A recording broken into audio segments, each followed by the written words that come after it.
Hello বন্ধুরা, আমি অনির্বাণ, তোমাদের friendly gardener and welcome back to another video. কেমন লাগছে জাস্ট বলো। আর গাছটা বসানো হয়েছে তোমাদের সামনে, তাও কতদিন হলো, এই মাস তিনেক হবে।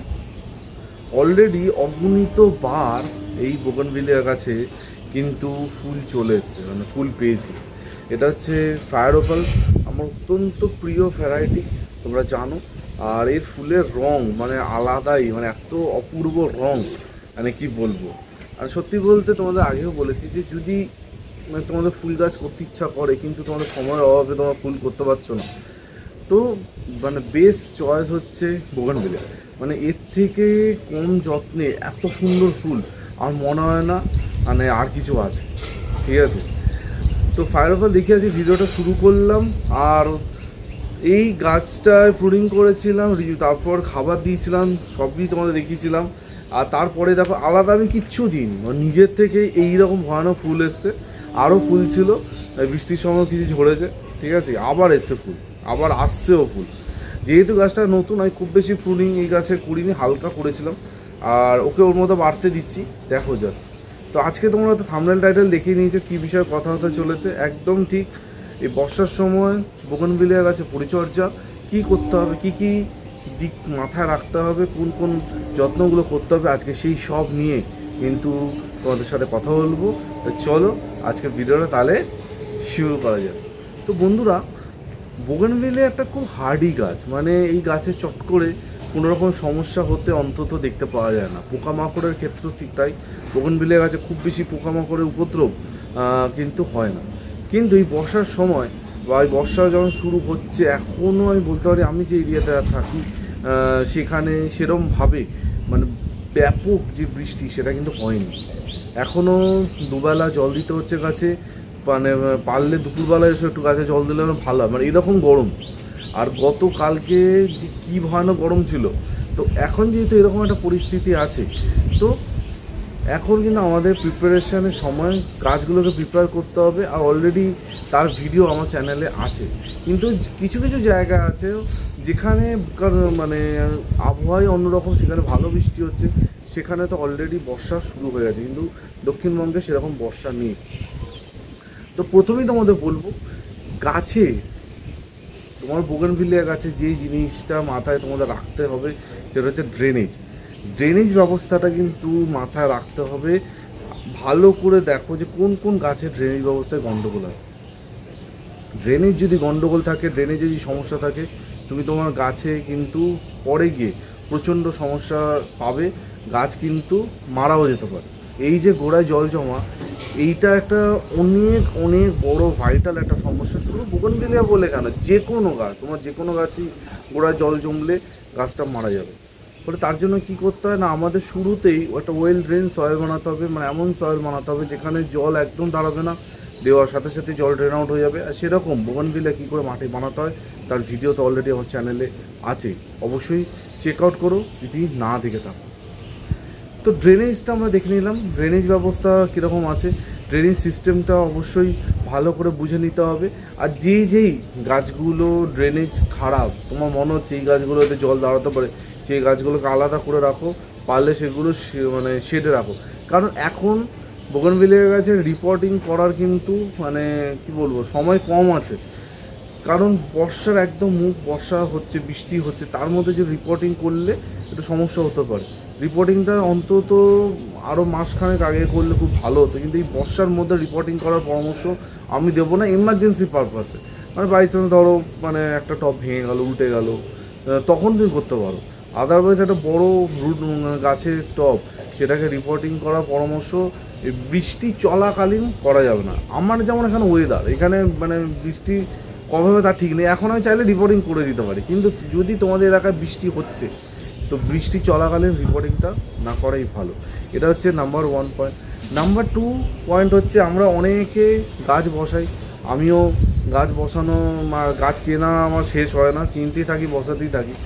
তো মাথায় রাখতে হবে যেই সকল গাছগুলো তোমরা নতুন বসিয়েছো, ধরো 1 মাস হয়েছে, 45 দিন হয়েছে, এইরকম হয়েছে, এদের রুট বাউন্ড বা রুট বল এই স্ট্রাকচারটা এখনও কিন্তু সেই রকমভাবে তৈরি হয়নি।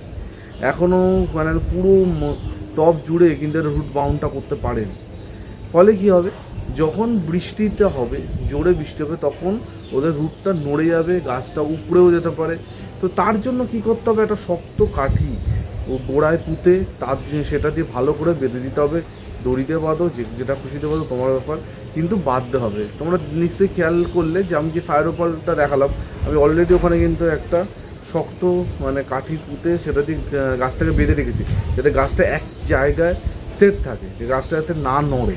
এই জিনিসটা কিন্তু তোমাদেরও অ্যাসিওর করতে হবে, তোমাদেরও কিন্তু এই জিনিসটা করতে হবে। তোমাদের যে নতুন গাছটাকে অবশ্যই বলবো, যে কোনো লাঠি বলো, কাঠি বলো, যাই আছে, সেটা গাছের গোড়ায় পাশে পুঁতে সেটাতে ভালো করে দড়িতে টাইট করে বেঁধে দেবে। মানে একদম খুব টাইট করে বেঁধো না, মানে হালকা মতো রেখো, যাতে হাওয়া দিলে গাছটা যাতে এরকম না নড়ে। মানে এরকম যদি জোরে জোরে নড়তে থাকে, ফলে রুটটা ঢিলে হয়ে যাবে, গাছটা মারা যাবে। বোঝা গেছে? এই একটা জিনিস করতে হবে। এরপর যেটা তোমাদের আমি আগেই বলেছিলাম, যে কাটিং প্রুনিং। বর্ষার আগে কিন্তু কাটিং প্রুনিংটা আমি অনেক আগে দেখিয়ে দিয়েছিলাম, যে কাটিং প্রুনিং করো। বর্ষা চলাকালীন কোনো রকমের কাটিং প্রুনিং করা যাবে না, তাহলে সেখান থেকে একটা ফাঙ্গাস বা একটা ডাইব্যাক হওয়ার সম্ভাবনা থাকে। বর্ষার আগেই যা কাটিং করা, যা প্রুনিং করা আমাদের করা দরকার ছিল। যদি তোমাদের মনে হয় যে এখনও বৃষ্টি শুরু হতে, মানে সেরকম বৃষ্টি শুরু হতে 10 দিন 12 দিন লাগে, যদি এটা বোঝা মানে খুবই মুশকিল। কারণ প্রতিদিনই ফোরকাস্টে দেখাচ্ছে আজকে বৃষ্টি হবে, আজ 100% চান্সেস নেই, কিছুই হচ্ছে না। অন্তত আমি যেখানে থাকি সেখানে কিছুই হচ্ছে না। ফলে এটা বোঝা মুশকিল যে কবে বৃষ্টি হবে। কিন্তু আমি বলবো, এই যে মানে অফিসিয়ালি এখন যে বর্ষাকাল চলছে, এর মধ্যে কাটিং ফাটিং না করাই ভালো। তোমরা একটা কাজ করতে পারো, তোমরা এই বর্ষার পরে চাইলে কাটিং করতে পারো। যারা আগে কাটিং করেছো তাদের তো আর কিছু বলার নেই, কারণ আমি কাটিং কিন্তু অনেক দিন আগে দেখেছিলাম, মানে অনেক দিন কী করে বোগানভিলিয়া কাটিং করতে হবে। তো সেই সময় সেই সব ভিডিও থেকে যারা কাটিং করেছো, ডেফিনেটলি তাদের আর কোনো চিন্তা নেই। আর যদি কাটিং নাও করে থাকো, পরে আবার সুযোগ থাকবে কাটিং করা, কোনো অসুবিধা নেই। কাটিংয়ের কথা বললো। এরপর যেটা মানে আমার মতে খুবই গুরুত্বপূর্ণ আর খুবই ভাইটাল, সেটা হচ্ছে ফাঙ্গিসাইড। বোগানভিলিয়াতে নিয়মিতভাবে ফাঙ্গিসাইড স্প্রে করতে হবে, নিয়মিত। এই সময় মানে কাটিং করার আগে আমরা করেছি, আমি বলেছিলাম, ঠিক আছে, বর্ষা শুরুর আগে আমি ফাঙ্গিসাইড দিয়েছি। মানে ধরে রাখো প্রতি সপ্তাহে একদিন আমাকে ফাঙ্গিসাইড দিতে হবে, আর বর্ষা চলাকালীন সপ্তাহে 2 দিন দিলেও ভালো। ঠিক আছে, মানে ফাঙ্গাস একটা বড় প্রবলেম বোগানভিলিয়ার, যেটা মানে দূর তোমাদের করতে হবে। ফাঙ্গাস লাগতে দেওয়া যাবে না, ফাঙ্গাস লাগলেই ডাইব্যাক হবে, গাছটা কিন্তু শেষ হবে। ঠিক আছে, আর কি করতে হবে যেটা বলবো, 2 রকম ফাঙ্গিসাইড চেষ্টা করে রাখা, একটা সিস্টেমিক, একটা কন্ট্যাক্ট বেস। এবার দুটো ঘুরিয়ে ফিরিয়ে তোমরা স্প্রে করো। ঠিক আছে, ধরো তোমাদের সাপ আছে, সাপোজ সাপ আছে, তোমরা একটা কন্টা প্লাস নিয়ে নিলে, ল্যাভিস্টিন নিয়ে নিলে, M45 নিয়ে নিলে, এরকম ঘুরিয়ে ফিরিয়ে, মানে একই জিনিস দেবে না, দুটো রাখো, দুটোকে ঘুরিয়ে ফিরে স্প্রে করবে। ঠিক আছে, যদি দেখো যে খুব বৃষ্টি হচ্ছে, প্রচণ্ড বৃষ্টি হচ্ছে, স্প্রে করতে পারছো না, যখন দেখলে একটু বৃষ্টিটা ধরে এসছে, বৃষ্টিটা থেমেছে, একটু হালকা হালকা রোদ দেখা যাচ্ছে, তখনই গিয়ে দিয়ে দাও। সকাল বিকেল দুপুর দেখা দরকার নেই। ঠিক আছে, বৃষ্টি থামলেই কিন্তু অবশ্যই বোগানভিলিয়ার কাছে ফাঙ্গিসাইডটা স্প্রে করতে হবে। ডেফিনেটলি গাছ ভালো থাকবে, গাছ খুব সুন্দর হবে। এরপরের পয়েন্ট হচ্ছে, বোগানভিলিয়ার কিছু সেন্সিটিভ ভ্যারাইটি আছে, যেই ভ্যারাইটিগুলো অতিরিক্ত জল একদম পছন্দ করে না, যদিও সেটা খুবই কম। দেখো আমি সাইডে কিছু ভ্যারাইটির নাম লিখে দিচ্ছি। তো এই ভ্যারাইটিগুলো যেহেতু জল একদম খুব একটা পছন্দ করে না, অতিরিক্ত জল হলে, মানে তো হালকা বৃষ্টি হলেও ঠিক আছে, না দিনের পর দিন পড়ে যাচ্ছে, জল পড়ে যাচ্ছে, তাহলে কিন্তু এটা সমস্যা হতে পারে। তো তোমাদের কাছে যে এই ভ্যারাইটিগুলো থাকে, তো ডেফিনেটলি আমি বলবো সেই গাছগুলোকে একটু সেমি শেড বা একটু শেড এরিয়ায় বৃষ্টি চলাকালীন রাখো। ঠিক আছে, বিশেষ করে তোমাদের বলবো ভেরিগেটেড পাতা, যে পাতাগুলো দেখবে ভেরিগেশন আছে, সেই পাতাওয়ালা যে বোগানভিলিয়া, সেগুলোকে যদি একটুখানি শেডে রাখতে পারো, খুব ভালো থাকে। আদারওয়াইজ কিন্তু একটুখানি সমস্যা তোমাদের পড়তে পারি। ঠিক আছে, তো এই কোন কোন গাছ রাখবে আমি বলে দিলাম। এরপরের প্রশ্ন আর লাস্ট যেটা আসবে তোমাদের থেকে, যে এই সময় কী খাবার দেবো। কোনো খাবার দেওয়ার কোনো দরকার নেই, কোনো রকম খাবার দেওয়ার দরকার নেই এই সময় বোগানভিলিয়া গাছে। কারণ এই সময় বোগানভিলিয়া গাছ অলরেডি আমার গাছে প্রচুর খাবার আছে। আমি গাছে মিক্স খাবার দিয়েছিলাম, তোমাদের দেখিয়েছিলাম। যদি তোমরা সেই ভিডিও ফলো করে মিক্স খাবার দাও, ওদের কোনো প্রয়োজনই নেই। প্লাস এখন হচ্ছে গ্রোথের সময়, এখন বোগেনভিলিয়াতে গ্রোথ হবে, ঠিক আছে? যদি ফুল আসে বা ফুল হয় সেটা এক্সট্রা পাও না, কিন্তু এখন বেসিক্যালি গাছের গ্রোথিংয়ের সময়। তো এই সময় গাছ কত সুন্দর নিজেকে তৈরি করবে সেটা হচ্ছে আসল। বৃষ্টির জলে প্রচুর পরিমাণে নাইট্রোজেন আছে, আর সেই নাইট্রোজেনেই কিন্তু কামাল হবে, গাছটা কিন্তু সুন্দরভাবে বেড়ে উঠবে, খুব সুন্দর পাতা বেরোবে, খুব সুন্দর ফলিয়েজ হবে, বুঝে গেছে? তখন আলাদা করে আর কিছু খাবার দাবারের কোনো প্রয়োজনই নেই, কোনো খাবার দাবার দিতে যাবে না। হ্যাঁ, যদি তোমাদের মনে হয় 10 দিন 15 দিনে একবার যে কোনো মাইক্রোনিউট্রিয়েন্ট গাছে স্প্রে করতে পারো, কোনো অসুবিধা নেই, মাইক্রোনিউট্রিয়েন্ট গাছে দিতে পারো, কিন্তু আলাদা করে আর কোনো মিক্স খাবার, লিকুইড খাবার কিছু দেওয়ার দরকার নেই, কারণ অলরেডি গাছটা যথেষ্ট খাবারে পরিপূর্ণ আছে, প্লাস বৃষ্টির জল পাচ্ছে, আলাদা করে আর কিচ্ছু দরকার নেই। ওকে, তো এই হচ্ছে বোগেনভিলিয়ার যাবতীয় পরিচর্যা যেগুলো এখন তোমাদের করতে হবে।